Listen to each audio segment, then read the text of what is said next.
बुद्धं शरणं गच्छामि।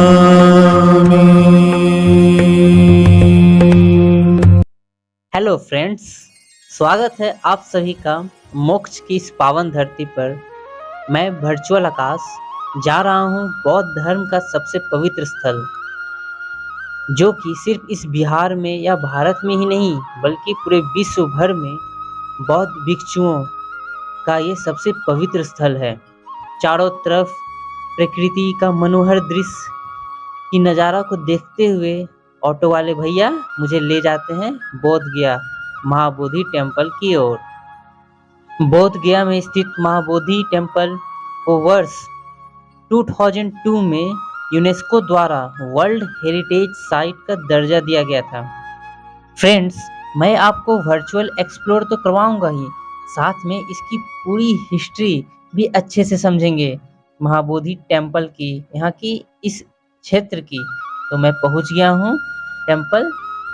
अब देख सकते हैं यहाँ की नज़ारा आप, लेकिन यहाँ सबसे बड़ी बात है कि आप अंदर इलेक्ट्रॉनिक आइटम्स नहीं लेके जा सकते हैं, जैसे मोबाइल वगैरह।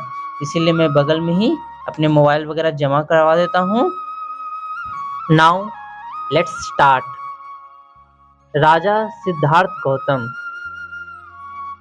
ने देखा कि इस संसार में बहुत पाप बढ़ गए हैं, बहुत सारे लोग दुखों से ग्रसित हैं और वे उसे समाप्त करना चाहते थे। तभी वे फल्गु नदी के किनारे पर पहुंचे, जो कि बिहार के गया शहर से होकर बहती है। वहीं पर वे पीपल के पेड़ के नीचे ध्यान करने की अवस्था में बैठे और बाद में लोगों ने उसी पेड़ को बोधि वृक्ष का नाम दिया था। वर्तमान में जो बोधि वृक्ष है वह उस बोधि वृक्ष की 5वीं पीढ़ी है।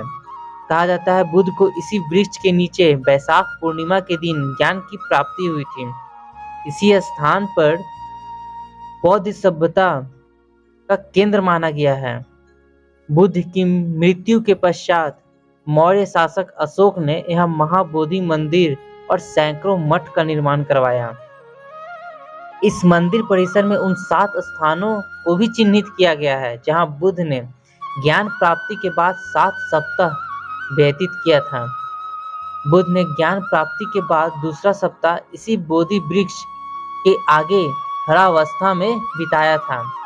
माना जाता है कि बुद्ध ने मुख्य मंदिर के उत्तरी दरवाजे से थोड़ी दूर पर स्थित अजपाला निग्रोधा वृक्ष के नीचे ज्ञान प्राप्ति के बाद 5वां सप्ताह व्यतीत किया था।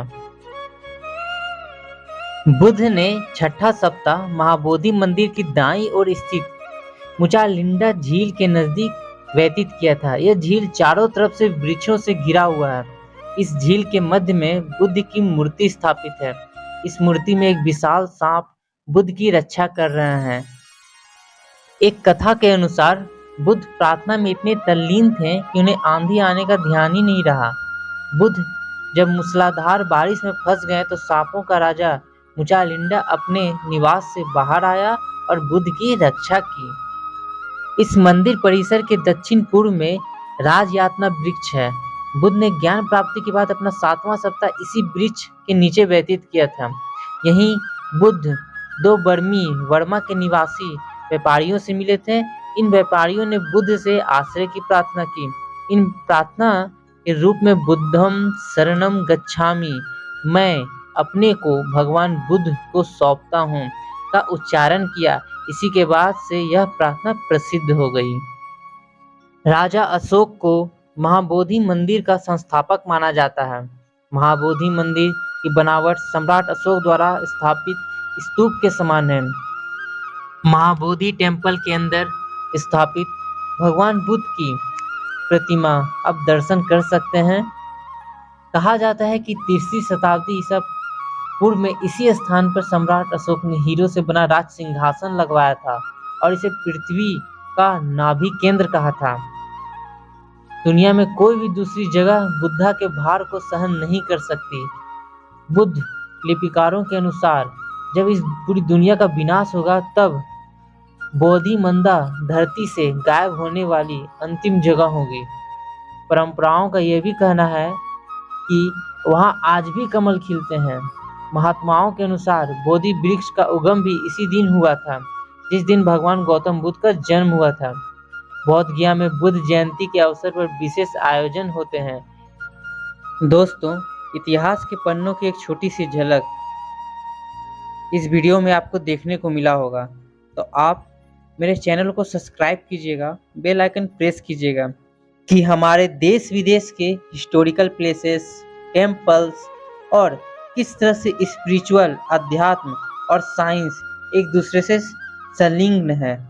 तो देखते रहिए मेरे वीडियो को। Thank you. मिलते हैं नेक्स्ट वीडियो में।